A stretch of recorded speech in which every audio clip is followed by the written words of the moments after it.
Hello అండి, అందరికీ నమస్కారం. ఇది తొలేకాదశి రోజు వీడియో అండి. ఆ రోజు ఉదయాన్నే లేచి గుమ్మం అంతా శుభ్రం చేసుకొని ముగ్గులు పెట్టాను.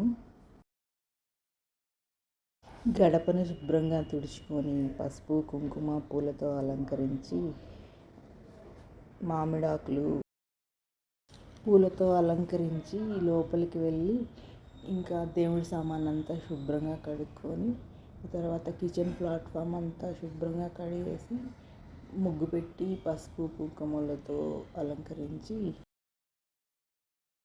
రోలును కూడా శుభ్రం చేసుకొని పసుపు కుంకుమలు పెట్టుకున్నాను. ఎందుకంటే అవన్నీ లక్ష్మీదేవి కదండి. స్వామివారికి ప్రసాదాలు స్టార్ట్ చేశాను. ముందుగా పాలు పెట్టేసి పొంగించుకున్నాను.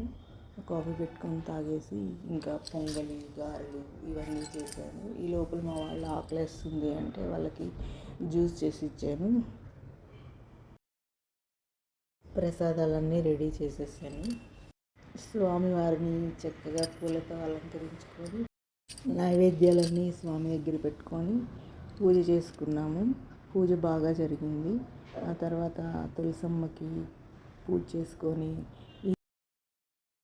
ఇంట్లో ఈశాన్యం దిక్కున రాగి చెంబు పెట్టుకుంటే ఇంట్లో ఉండే నెగిటివ్ ఎనర్జీ పోయి పాజిటివ్ ఎనర్జీ వస్తుంది.